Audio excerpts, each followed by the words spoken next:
em outubro de 2019 eu adoeci.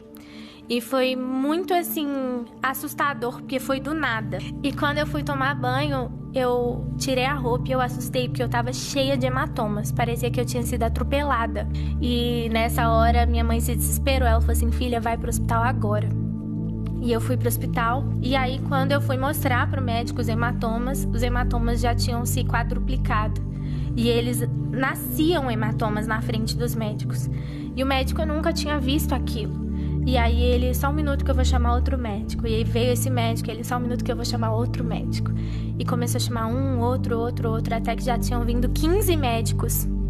E nenhum dos médicos sabiam o que eu tinha. E a gente começou a procurar os melhores médicos que a gente podia. E eu fazia exames, tinha um dia que eu fazia 75 exames. E nada, ninguém sabia o que eu tinha. E tipo, a gente já tinha procurado os melhores médicos do Brasil. E você sentar na frente de um dos melhores. E ele falou assim, olha, tem coisas que a medicina não é capaz de explicar. Tem doenças que a gente não entende. E o que a gente entendeu, a gente fez os exames mais tops, os mais avançados. E tudo consta como inconclusivo. Tem doenças que a medicina ainda não sabe que existe. E a gente não consegue explicar o que a filha de vocês tem. E aí a gente entrou no carro para voltar para Belo Horizonte, para procurar outro médico, hospital ou qualquer coisa do tipo. E nisso que a gente foi voltar, o Senhor me deu uma visão. E nessa visão eu via o meu irmão pequenininho no consultório de um médico. E eu via o meu irmão entrando lá, meu pai e minha mãe, e a conversa acontecendo, e eu lia na porta o nome desse médico, Dr. Bernardo Gontijo. E de repente eu acordei da visão e o Espírito Santo falou assim comigo, você tem que ir nesse médico. E quando eu cheguei lá, ele é um médico de doenças raras. E só que nesse tempo, com tudo isso acontecendo, eu já decidi que eu ia voltar a viver normal, entendeu? Bem doida, né? E eu tomei essa decisão. Falei, eu vou voltar a fazer o que Deus me mandou fazer. Eu vou servir. Eu tô doente, mas Deus continua curando. Eu tô com problema, mas Deus resolve os problemas. Porque não tem cura, Deus tem milagre. Com isso tudo, eu apresentei e ministrei e preguei o Congresso Moças Diante do Trono. Profetizei cura para muitas jovens. Orei por muitas jovens, porque eu entendo que não é porque eu tô doente que Deus não é um Deus que cura. Deus é independente como eu esteja. Ele sempre é. E nesse processo todo, eu recebo uma ligação de uma pastora de Manaus, de uma agenda que estava marcada, né, antes de eu adoecer. E ela falou assim, oi Lu, tudo bem? Eu tô ligando pra... Aí eu pensei, né, cancelar, Covid. Ela falou assim, pra confirmar. E aí eu tava pronta pra falar com ela, né, pastora? Infelizmente eu não vou poder ir e tudo. E aí quando eu fui falar com ela, o Espírito Santo falou assim comigo, você vai. E quando eu cheguei, essa é a parte mais linda. Quando eu cheguei, tinha uma salinha, sala pastoral, assim, né? O pessoal chama de sala VIP, mas eu não gosto desse termo.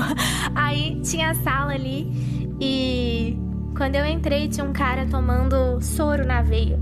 O que eu achei que era soro na veia. E uma enfermeira. E eu falei assim, o senhor passou mal? E esse cara virou e falou assim, não, eu não passei mal, não. Eu tô fazendo minha última sessão de quimioterapia. Eu falei, quê?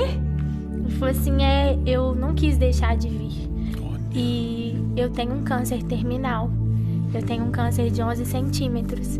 E eu vim pra cá e eu tô fazendo minha última sessão de quimio. E quando ele falou isso, eu esqueci que eu tava doente. E eu saí correndo, eu ajoelhei nos pés dele e eu comecei a orar. E eu orava e eu falava, Senhor, cura a vida desse homem, Deus, cura a vida desse homem. O Senhor morreu na cruz pelas nossas dores e enfermidades também, Senhor, cura a vida dele. Eu orava por ele e de repente a pastora encostou em mim e ela falou assim, Lu, sua banda já tá lá em cima, os meninos já estão tocando. Eu saí correndo, eu falei assim, você tá curado, você crê? Aí ele, amém. E eu saí correndo e fui ministrar. E quase 99,9% dos congressos eu faço o louvor e a pregação, mas nesse era só o louvor. E aí eu falei assim, eu ministrei, foi um poder, assim, poucas vezes eu senti esse poder do Senhor nessa ministração. Eu acho que literalmente, né, era entre vida e morte ali. E quando terminou a minha ministração, eles falam, com vocês o pastor da noite. E entra o cara. ele vira e falou assim, ó, tem 11 anos que eu luto contra o câncer e eu já tô no estágio terminal, mas enquanto eu viver eu vou fazer o que Deus me chamou pra fazer. E ele começou a pregar e eu lembro que eu falei, nossa, 11 anos que as pessoas oram por ele, quem sou eu? E saímos de lá, eu voltei, né, pro lugar onde eu tava e quando eu fui tomar banho, assim como no começo desse testemunho, eu tirei a roupa e eu não tinha mais nenhum hematoma.